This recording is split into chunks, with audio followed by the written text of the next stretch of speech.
आज किसी ने इंस्टाग्राम पे एक क्वेश्चन किया कि क्या लॉ ऑफ अट्रैक्शन सच में वर्क करता है।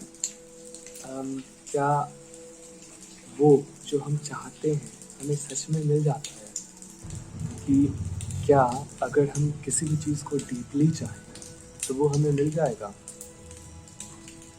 या जैसा इंडियन फिलॉसफी कहती है, उन्होंने पूछा कि या जैसे इंडियन फिलॉसफी कहती है कि हम जिस चीज़ के भी पीछे भागते हैं वो हमसे और दूर चला जाता है। तो इसमें से क्या सच है? ये कि अगर हम किसी भी चीज़ को डीपली चाहें तो वो हमें मिल जाएगा, या ये कि अगर हम किसी भी चीज़ के पीछे भागें तो वो हमसे दूर चला जाएगा? कौन सी फिलॉसफी, कौन सा सिद्धांत इसमें से सही है? पहली बात, इंडियन फिलॉसफी सिर्फ ये नहीं कहता कि जिस चीज़ के भी पीछे हम भागेंगे वो हमसे दूर चला जाएगा। नहीं, इंडियन फिलॉसफी में ये दोनों सिद्धांत हैं, ये दोनों कॉन्सेप्ट हैं। सबसे पहले लॉ ऑफ अट्रैक्शन को समझते हैं इंडियन फिलॉसफी के बेसिस पे। इंडियन फिलॉसफी या वेदांत, पहले तो वेदांत क्योंकि इंडियन फिलॉसफी का कोर का सार है वेदांत, और वेदांत सिर्फ एक ही कॉन्सेप्ट के अराउंड रिवॉल्व करता है, सिर्फ एक मेजर कॉन्सेप्ट, वो है ब्रह्म सत्य जगत मिथ्या। कहने का मतलब कि सिर्फ एक एब्सोल्यूट कॉन्शियसनेस है, वो सच है। और वो एब्सोल्यूट कॉन्शियसनेस क्या है? अहम ब्रह्मास्मि, मैं, ये आई, ये वास्तविक स्वयं हमारा, केवल यही सच है। और ये जगत, ये ब्रह्मांड, ये बस स्वप्न है, मिथ्या है। जो भी हम देख रहे हैं अपने आसपास बस मिथ्या है, एक स्वप्न है। तो सवाल है कि ये स्वप्न क्या है, और ये सब स्वप्न कैसे है, और ये स्वप्न, ये जो मिथ्या वर्ल्ड, ये जो जगत है जो रियल में एग्जिस्ट नहीं करता, ये किसके अराउंड रिवॉल्व करता है, ये बनता कैसे है? ये वर्ल्ड जो हम देखते हैं, ये मिथ्या जो हम देखते हैं, ये हमारे वास्तविक स्वयं के अराउंड रिवॉल्व करता है, हमारी प्रकृति के अराउंड रिवॉल्व करता है, हमारी प्रवृत्ति के अराउंड रिवॉल्व करता है, कि हम कैसी इच्छाएं रखते हैं, कैसी हमारी अभिलाषाएं हैं, कैसे हमारे कर्म हैं।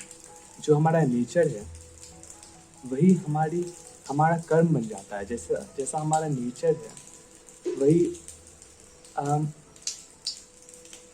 उसी के बेसिस पे हम कर्म करते हैं, हमारे नेचर के बेसिस पे। अगर हमारा नेचर खराब है तो हम खराब कर्म करेंगे, और कर्म ही वापस हमारे उस नेचर को रीइंफोर्स करता है। अगर हमारा कर्म खराब है, अगर हम कुछ झूठ बोलते हैं, एग्जाम्पल, अगर हम किसी से झूठ बोलते हैं और फिर हम देखते हैं कि उससे शॉर्ट टर्म प्लेजर मिलता है, या किसी भी डिफ़िकल्टी को हम अवॉइड कर सकते हैं झूठ बोल के, तो वो हमारा नेचर बन जाएगा। हम और झूठ बोलेंगे, क्योंकि हमारे माइंड को पता है कि ऑब्स्टिकल को अवॉइड करने का, अननेसेसरी प्रॉब्लम को अवॉइड करने का सबसे बेटर तरीका झूठ बोल दो, इससे तुम्हें प्रॉफिट भी मिलेगा। तो हम उसे रिपीट करेंगे, और जो हम रिपीट करते जाएंगे वो एक समय में हमारा नेचर बन जाएगा।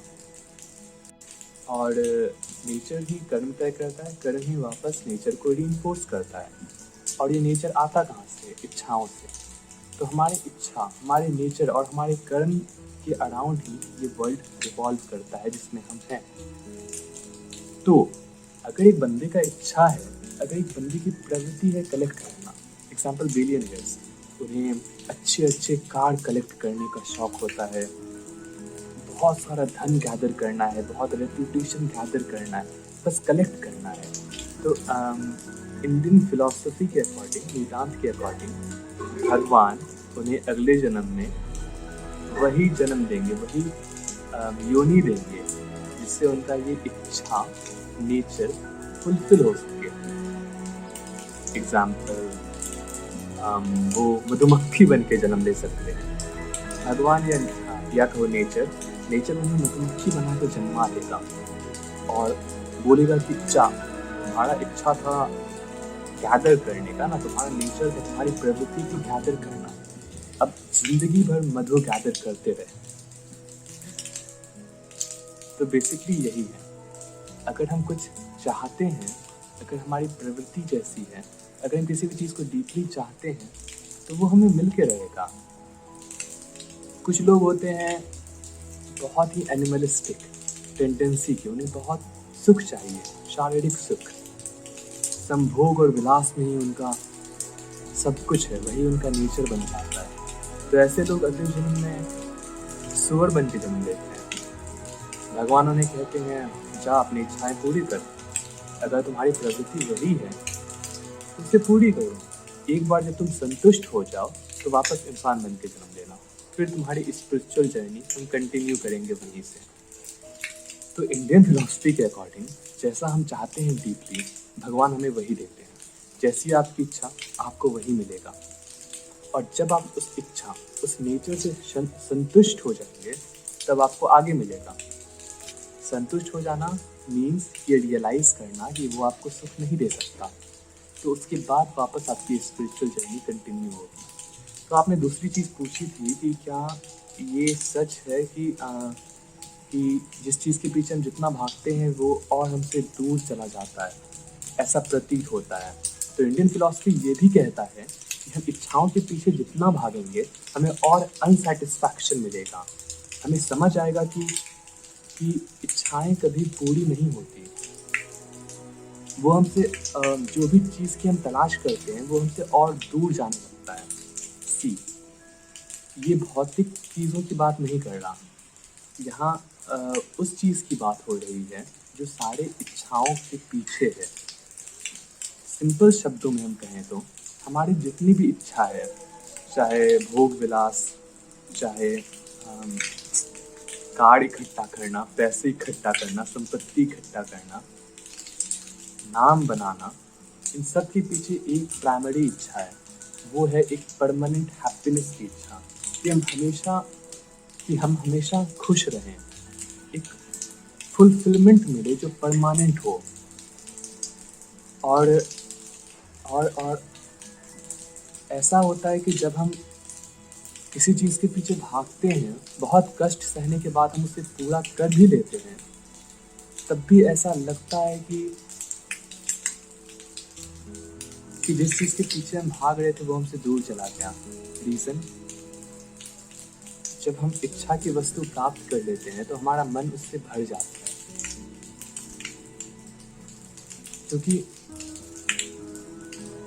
क्योंकि जिस चीज़ को हम खोज रहे हैं अनकॉन्शियसली, जिस परमानेंट फुलफिलनेस को हम खोज रहे हैं वो हमारे अंदर है।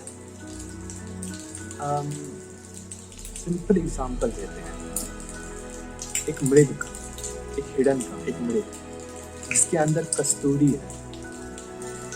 अब वो मृग जो है हर जगह खोजता है कि ये गंध कहाँ से आ रही है, वो गंध ही उसकी इच्छा है, वो उसी के पीछे भागता है और वो वही चाहता है।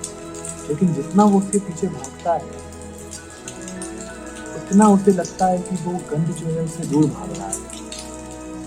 बस यही है, जितना हम हैप्पीनेस के पीछे भाग रहे हैं, जितना हम ये सोचें कि हैप्पीनेस संसार की वस्तुओं में है, सेल्फ फुलफिलमेंट संसार की चीज़ों में है, तो हम जितना उसके पीछे भागेंगे वो और दूर जाता प्रतीत होगा, क्योंकि जो हम खोज रहे हैं वो हमारे अंदर है, कहीं बाहर नहीं है। तो ऐसे में वो लगेगा ही कि वो दूर भाग रहा है, क्योंकि कभी हम लोगों ने अंदर देखा ही नहीं। तो हिंदू फिलॉसफी ये कहता है कि हमारे भगवान ये कहते हैं कि बेटा तुमको जो चाहिए तुम जाओ, तुमको जो चाहिए सब मिलेगा। अगर तुमको लगता है कि बाहर की चीज़ों से ही तुम्हें खुशी मिलती है तो भागो, हम आपको वही देंगे जो आपको चाहिए। तब तक जब तक आपको ये रियलाइज़ ना हो कि जिसमें आप उस चीज़ को खोज रहे हैं उस सेल्फ फुलफिलमेंट को उसमें वो है ही नहीं। जब तक आप बाहरी दुनिया से सारे होप्स, सारी उम्मीदों को खत्म ना कर लें, जब तक आपकी सारी उम्मीद ना खत्म हो जाए, तब तक आपको वो सब मिलेगा जो आपको चाहिए। लॉ ऑफ अट्रैक्शन काम करता है, लेकिन सच यही है कि अगर हम बाहरी दुनिया में सेल्फ फुलफिलमेंट खोजेंगे तो वो हमसे दूर जाता ही प्रतीत होगा, क्योंकि सेल्फ फुलफिलमेंट हमारे अंदर है, कस्टोरी हमारे अंदर है, कहीं बाहर नहीं। इसीलिए इच्छाओं को त्याग दीजिए